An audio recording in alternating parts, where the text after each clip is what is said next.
GeM TV நேயர்களுக்கு வணக்கம்.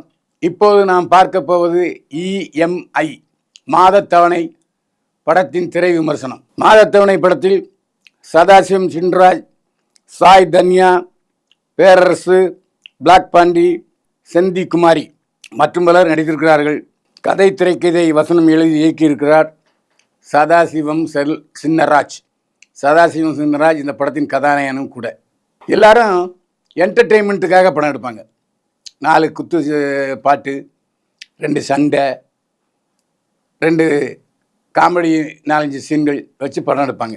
அதற்கு பொழுதுபோக்கு படம் என்று பெயர். சிலர் என்ன செய்வாங்கன்னா, நம்ம சினிமா எடுக்கிறோம், அந்த சினிமாவில் மகனை அந்த படத்தை பார்த்துட்டு போகும்போது ஏதோ ஒரு பாடத்தை அவன் சுமந்துட்டு போய் வாழ்க்கையில் அந்த பாடம் பயனுள்ளதாக இருக்க வேண்டும் என்பதற்காக படம் எடுக்கிறார்கள். அப்படிப்பட்டவர் தான் இந்த சதாசிவம் சின்னராஜ். உண்மையிலே இந்த படம் மக்களுக்கு தேவையான படம். அதுவும் இப்போது உள்ள கலிகால மக்களுக்கு கண்டிப்பாக தேவையான படம். ஏன்னா 5000 ரூபாய் கொடுங்கள், நீங்கள் காரை எடுத்து செல்லலாம், மீதமுள்ள தொகை மாத தவணையில் செலுத்தி கொள்ளலாம். ஓகே.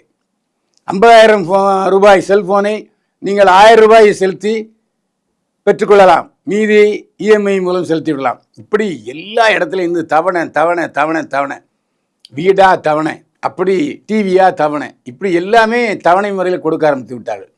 மக்களும் சரி மாதத்தவணை தானே சொல்லி வாங்கிடுறாங்க.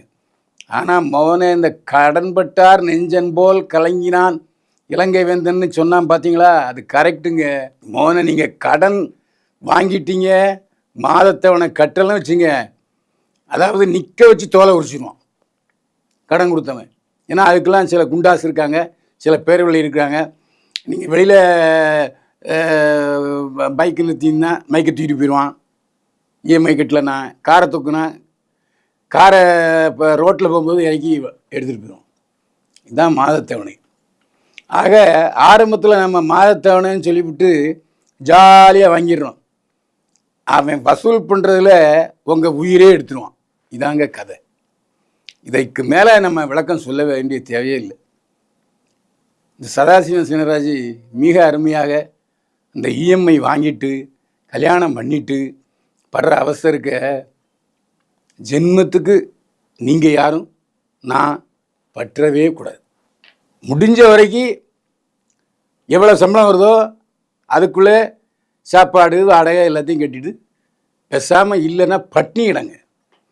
அதை விட்டுட்டு கெத்துக்காக மற்றவங்க நம்மளை மதிப்பாங்க, இந்த காலர் தூக்கி விட்டுட்டு இஎம்ஐ கட்டுற சூழ்நிலைக்கு வந்தீங்கன்னு வச்சுங்க, மோகனை நீங்கள் அவ்வளோதான். வாழ்க்கையில் அதோட வேறு மோசமான சூழ்நிலை கிடையவே கிடையாது. இஎம்ஐ என்கிற ஒரு வசிய மந்திரத்தை உங்களுக்கு கொடுத்து உங்கள் உயிரை எடுத்துருவாங்க.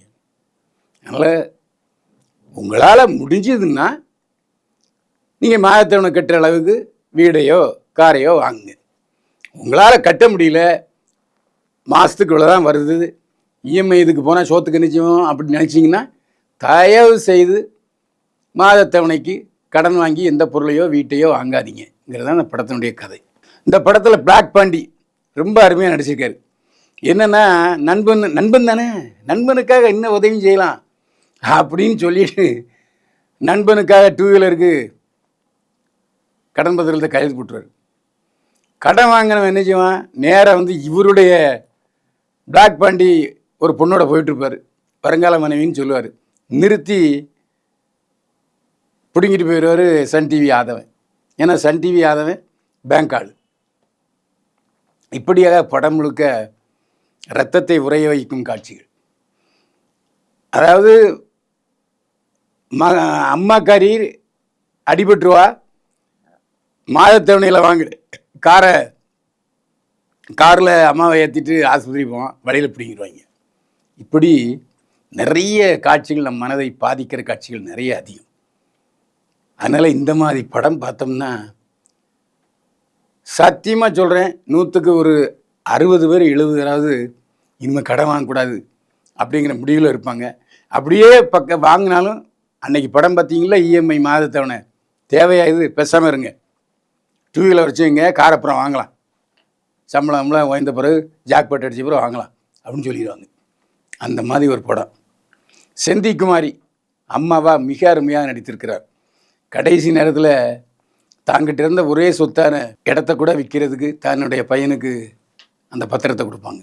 அவ்வளவு ரொம்ப இயல்பான சீன். காதலிச்ச மனைவி, ஏங்க இந்த மாதிரி இஎம்ஐயில் வாங்குறீங்க, அந்த ஃபோன் கூட இஎம்ஐயில் வாங்கினதாம்மா. அப்போ சிரிப்பதா அழுவதா என்று தோன்றாது. இயக்குனர் பேரரசு டயலாக் மட்டும் பேசுகிறாரு, 2 சீனில் வர்றாரு. மகளுக்காக தன்னுடைய சொத்தை கூட இழக்க தயாராக இல்லை. இந்த மாதத்தவணை அந்த அளவுக்கு பெற்றவர்களை கூட கொடூரர்களை ஆக்கிவிடுங்கிறதுக்கு பேரரசு ஒரு உதாரணம்.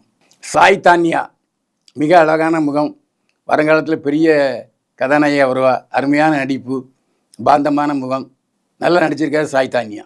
ஸ்ரீநாத் பிச்சை, பல வெற்றிகரமான ஆல்பங்களை உருவாக்கிய ஸ்ரீநாத் பிச்சை இந்த படத்துக்கு மியூசிக் போட்டிருக்காரு. மிக அழகான 3 பாடல்கள், இசையும் பின்னணி இசையும் தூக்கலாக இருக்கிறது. பிரான்சிஸ் ஒளிப்பதிவு செய்திருக்கிறார், மிகச்சிறப்பான ஒளிப்பதிவு. ஒரு பட்ஜெட் படத்தில் ஒரு நல்ல படம், தரமான பாடம் சொல்லும் படமாக எடுத்திருக்கிறார் சின்ராஜ். கண்டிப்பாக மாதத்தவணை இஎம்ஐ படத்தை தியேட்டரில் போய் குடும்பமாக பார்த்து கண்டுகளிங்க. பைல்வான் பார்வையில் இஎம்ஐ என்கிற மாதத்தவணை படத்துக்கு 100க்கு 50 மதிப்பெண்கள். மீண்டும் சந்திப்போம். வாழ்க வளமுடன்.